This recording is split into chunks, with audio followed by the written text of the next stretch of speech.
Los aires marinos mezclados con el aroma de la selva que se entrecruzan en Urabá se sienten en estas páginas de un libro recientemente publicado por Jofre Peláez, el que rescata una historia que es también la nuestra, como que el Golfo hace parte de nuestra región y de nuestra historia.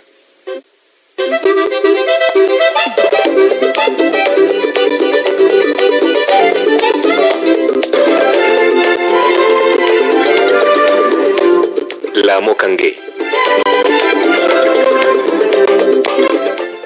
Juan Báez se quejaba de no haber encontrado un amigo verdadero, ni mucho menos una mujer que lo amara, y agregaba: dos cosas son lo más difícil: no ser uno el que es y poder aguantarlo. Por lo demás, esa era toda su filosofía escueta. Lo decía en ocasiones que venían al caso y en términos generales no abusaba. Las gentes que dormían en lechos adosados a los canceles de madera que, haciendo las veces de muros, separaban de la calle, sentían desde muy temprano su fuerte taconeo arrítmico que parecía cojear ya de un pie, ya del otro, pues andaba presuroso, balanceándose agitado como si algo se le hubiera quedado sin hacer y se acordara de repente. Cuando entraba intempestivamente a la tienda del antiguo administrador de la aduana, el dueño se sorprendía como si fuera la primera vez y le decía: a usted hay que tomarlo siempre como una aparición. Lo cual era motivo para que Juan Báez sonriera, sin más respuesta que un ya que sus ires y venires constantes, aunque obedecieran a la necesidad de atender sus asuntos, tenían también algo de manía inveterada de andar como autómata, dando los buenos días, para comentar luego algún hecho que se hubiera quedado sin aclarar en su mente inquieta. O por pedir consejo o proponer cualquier iniciativa, pues era también de una inagotable y febril actividad imaginativa para idear cambios o reformas en las cosas ajenas y en las del municipio, como si su ajetreo personal nunca estuviera satisfecho y necesitara estar promoviendo acciones para las que no siempre había medios suficientes. Lo que hay que hacerlo, ya ve usted. Era concejal, miembro principal del directorio, infaltable en toda reunión.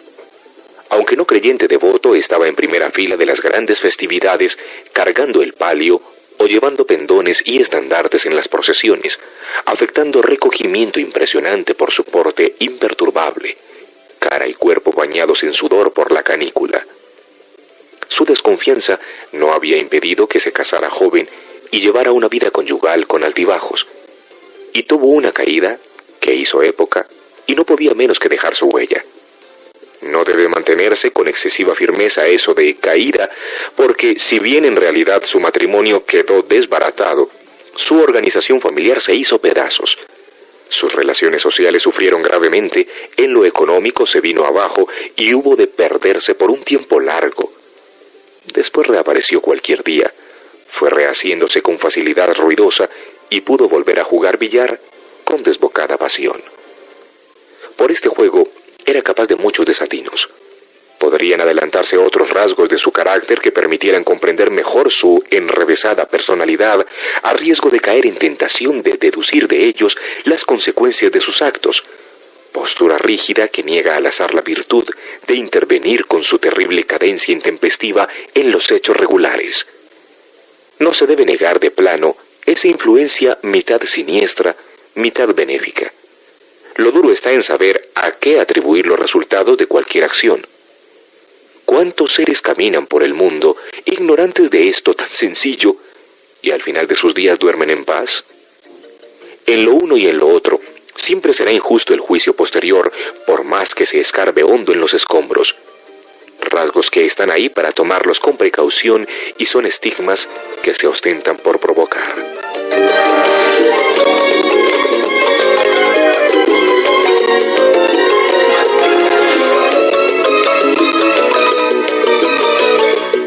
Cuando Juan Báez se enamoró de la Mocangué, a sabiendas de los ínfimos atributos físicos que la adornaban, había ya quienes lo tenían caracterizado como un hombre impredecible e impulsivo, y que no salieron de su asombro frente a la ciega pasión que lo envolvió.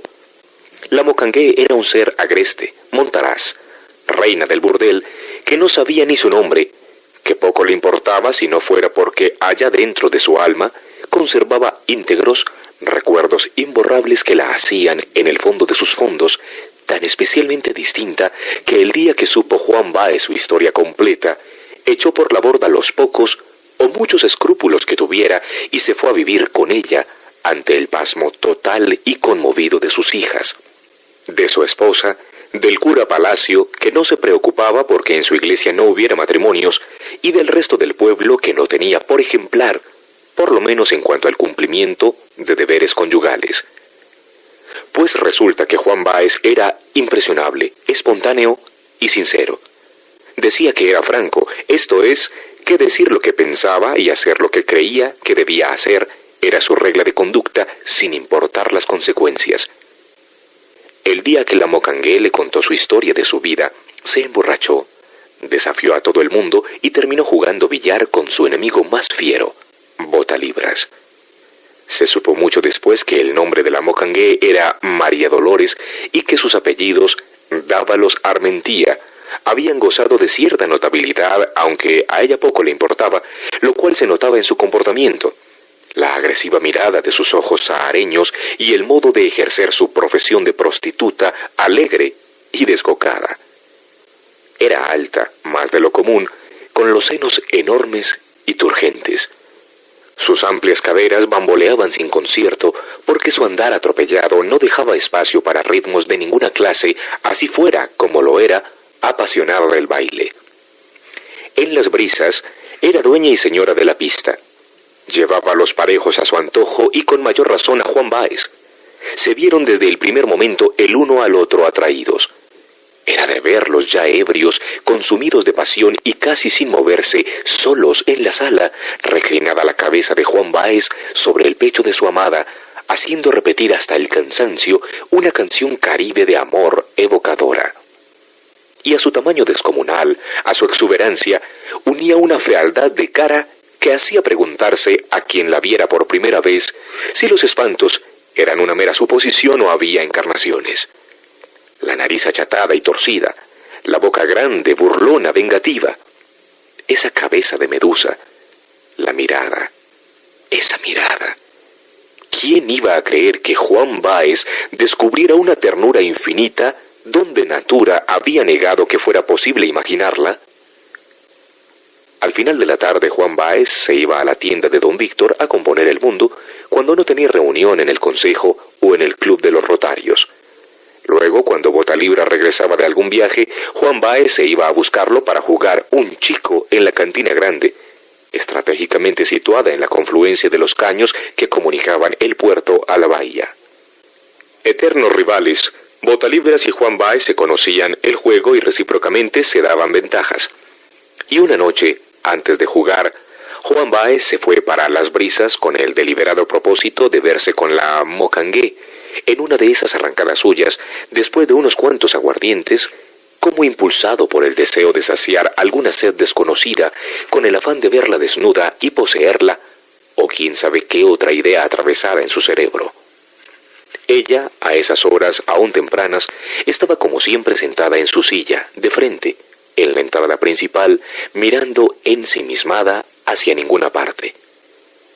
Pocas palabras necesitó Juan Báez para conseguir que hicieran el amor, ese amor sin amor, escalofriante, que es una negación y al mismo tiempo una afirmación.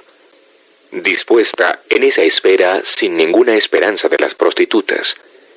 En una de esas noches, cuando se escapa el indómito ser domesticado, Juan Báez sintió un afán impostergable de escuchar de labios de la Mocangué su historia.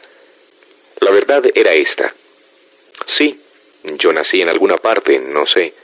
Debe haber sido en un lugar muy frío porque en el puerto hay noches que en medio del calor sofocante recuerdo y se me hiela el corazón. A los 5 años comencé a trabajar. A los 18 me casé. A los 28 abandoné lo que no era un hogar y aquí estoy. Y eso es todo. ¿Cómo así?, dijo Juan Báez. Así, dijo la Mocangué. ¿Con quién hiciste el amor por primera vez? Pues ¿con quién iba a ser? Con mi marido. ¿Cuándo lo hiciste? A los 2 años de casada. ¿Cómo así? Así. ¿Y cuántas veces hiciste el amor con tu marido? 4.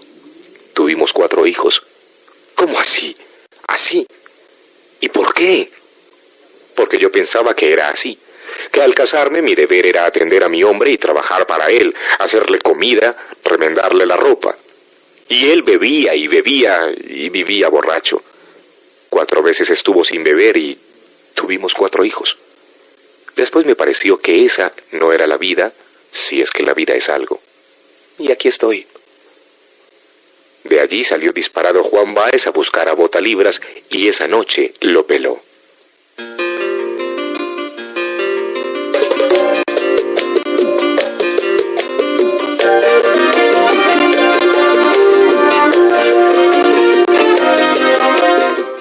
¿Cuál fue el encanto de las noches que siguieron? ¿De los meses y años que siguieron? En el principio a Juan Báez le pareció encontrar que entre las sombras y las luces del cuarto, donde hacían el amor en las brisas, los acechaban ocultas sin razones que se dejaban venir en los momentos de éxtasis mayor. No eran premoniciones, ni dudas, ni avisos, ni sugerencias de ninguna clase que le llegaran de cualquier gesto sin premeditación que hiciera la Mocangué. Sentía que algo le impedía disfrutar la plenitud de esos momentos, pero allá, muy adentro de sí, se quedaba la agradable sensación de un placer desconocido. Y eso fue lo que siguió, como se siguen las estrellas, dispuesto a descifrar lo indescifrable, sin una noción clara de si eran sus instintos o la deliberada vocación que tenía de hacer lo que le parecía bien hecho. Ciertas noches la Mocangué le repetía su historia con nuevos detalles y más sombríos tintes. También eso lo retenía. Juan Báez afectaba rasgos de lucidez, pero inconsistencias e indecisiones lo dominaban. Y así pensó encontrar que sus amores con la Mocangué podrían llegar a una encrucijada, que verla o dejar de verla era ya más un daño que una conquista de los dos y que quizás debían reconocer que la felicidad es imposible. Ella, de ser la esclava de un hombre inexistente, pasó a ser una prostituta, esclava de 1000 hombres sin rostro, acaso sin alma, con instintos que saciar. Sus amores con Juan Báez despertaron los gorriones que tenía dormidos y armaron estos con sus alas tal alboroto que los alaridos de la Mocangué cuando copulaban en las mañanas ponían a retemblar los árboles en la selva vecina, y una vez una ceiba bonga, inmensa, se deshizo ante los ojos incrédulos de los campesinos que oyeron el último estertor matutino y sublime de esa alma buena que quiso limpiar sus pecados en su entrega alucinada con el soplo impetuoso de las mismas entrañas y alientos de Juan Báez. Entonces llegaron a ser esclavos uno del otro, ardiendo en los deseos de darse con la fiera obstinación que obliga a todas las renuncias. ¿Qué le pasa a Juan Báez?, se preguntaba la gente. Se supo que sus negocios de maderas iban mal. Perdía más de la cuenta al billar con Botalibras. Era una transformación incontenible. Le consiguió una casita en las afueras a la Mocangué, y ella se trasteó con sus escasas pertenencias y unos cuantos trebejos que compraron. Le dijo que no necesitaba nada. Juan Báez había ido dejando sus negocios de maderas en manos de un desconocido a quien decían Guillo, río arriba.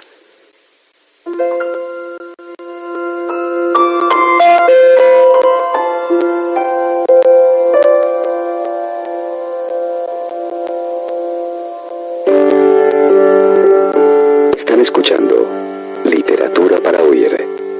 Textos, cuentos, relatos y narraciones hablados.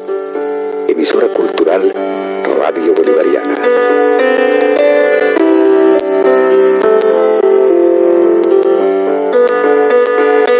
Hoy, Aires del Mar en Urabá, Jofre Peláez.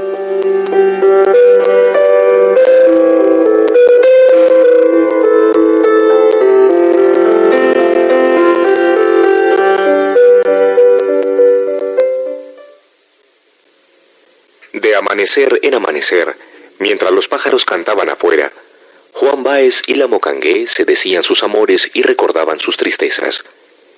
Ella tenía de sus propios sufrimientos una fijación en su memoria igual a la que tienen los seres simples, que parecen llevar por la vida la cruz de sus desdichas como meros designios contra los cuales nada se puede hacer. Por eso sus relatos no tenían quejas ni reproches. Eran más bien la exposición airada de cosas viejas y feas que sorprenden por lo absurdo y pintan un cuadro patético, sin que pretendan hallar la compasión de quien lo mira, que al contemplarlo puede llegarse a comprender por cuáles intrincados caminos ha de atreverse a alguien que quisiese saber de los demás. Juan Báez se hacía repetir una y otra vez muchos pasajes que pensaba imposibles. Ella se expresaba con las mismas palabras y reiteraciones, más por complacerlo que por encontrar respuestas o justificaciones. En cambio, lo que él dijera de sí, ella daba muestras de comprenderlo con la clarividencia del que lo sabe desde 1000 años antes. Para todo, una respuesta, y eso lo desconcertaba. Lo llevaba a revivir entre esos brazos robustos, cariñosos, que acababan envolviéndolo para oír más verdades de su vida, y se dejaba llevar de nuevo hacia la cuna de amor incontenible, hasta que el sol en lo alto amenazaba derretirlo, entrando por todas las rendijas. Acababa Juan Báez preguntándose cómo era que la Mochangué había sufrido tanto, y él también, sin haberlo pensado, ahora se daba cuenta de cuán profundamente se llevaba el sufrimiento. Pasaba por las casas de los amigos a ver qué le decían, y al encontrarlos como raros y distintos, se enojaba, desconfiando de ellos, terminando por la tarde en la tienda de don Víctor, quien tuvo muchas veces que hacerlo llevar perdido de la borrachera a casa de la Mochangué. Ella lo recibía como si nada ocurriera, lo cuidaba con caldos y aderezos, y cuando recuperaba fuerzas, le jugaba, le hacía monerías, lo atraía invitándolo a que disfrutara de eso que Juan Báez ahora conocía. Al parecer, por primera vez, pues se preguntaba, ¿qué era lo que había yo hecho en la vida que ha pasado? Pensar así le daba ánimos y lo hacía sentirse seguro, aunque el resto de los mortales pensara lo contrario y lo viera hacer tantas pendejadas juntas. Porque por encima de todo, ahora tenía unas ínfulas violentas que hasta en el mismo caminado se le notaban. Había acentuado sus vaivenes y su taconeo, daba pasos que parecían más cortos y más acelerados, como si tuviera cuerda, con los brazos doblados en L hacia adelante y los puños cerrados, como quien inicia un baile suelto. Sus ropas, antes impecables, de lino blanco y su sombrero, dejaban ver algún descuido, con ser que la Mochangué se desvivía dando golpes de manduco todo el día a las manchas rebeldes que no se sabe dónde cogían los fondillos. Porque Juan Báez había sido meticuloso como nadie en el vestir, era extraño verlo de tal modo. Aunque es de suponer que la Mochangué no entendiera de excesivos cuidados exteriores, él olvidaba en ocasiones ciertos detalles mínimos, muy suyos que lo caracterizaban. En fin, sería lo de menos si no significara un cambio radical en todo su comportamiento. Se vio que había abandonado de un tajo sus deberes de esposo y padre. Su mujer se llevó lo que pudo, que no era mucho, pues los muebles no valían gran cosa. Su principal negocio, las maderas, andaba todo en dineros adelantados en los aserraderos e intermediarios como Guillo, que solo Juan Báez conocía, pues eran negocios de palabra, que si bien hasta ese momento le habían dado manera de vivir holgadamente, tenían su riesgo y sus dificultades. En realidad, no se podía negar que conocía el asunto. Pero además, habiendo sido siempre tan madrugador y diligente, ya no se levantaba en la mañana antes de que dieran las 11. Iba al consejo y no decía palabra, pues nada parecía interesarle gran cosa.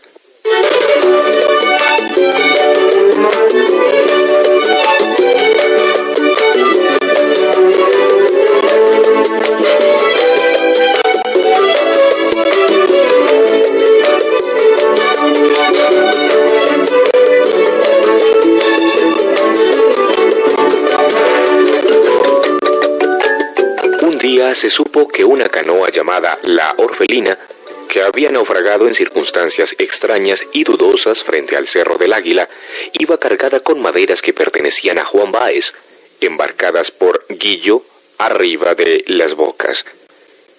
Conocido el incidente, Juan Báez, que hacía meses no se preocupaba mayormente por establecer con detenimiento el estado de sus negocios, se embarcó para el río en una chalupa veloz.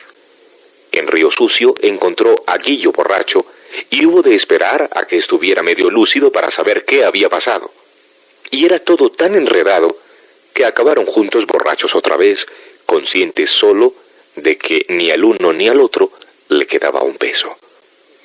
Desde ese día, los dos desaparecieron del puerto.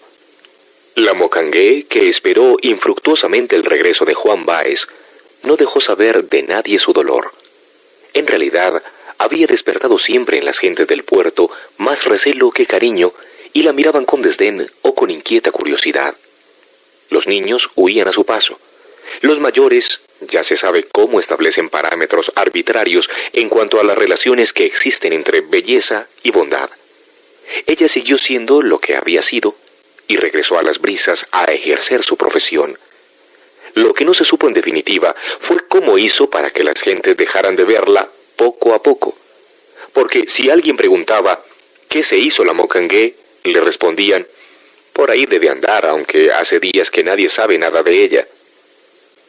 Cuando Juan Báez reapareció con el tiempo, quiso ir a buscarla, pero tuvo grandes vacilaciones. Así no hubiera recuperado su perdido matrimonio, consideró que de pronto, si volvía con la Mocangué, sería incapaz de reponerse de todo lo pasado. Y aunque se decía que lo hecho era lo hecho, y era capaz de repetirlo con pelos y señales, si retrocedieran sus años, también pensaba, con cierto pragmatismo desconocido en él, que es bueno explorar nuevos caminos. Le produjo, sí, encontrados sentimientos, un estupor del que casi no sale, el recibir una boleta que le trajo un día un niño risueño de hermosa figura. La boleta decía: guárdalo y cuídalo, porque es tuyo. Nació de aquella vez que hicimos el amor. Y firmaba la Mocangué.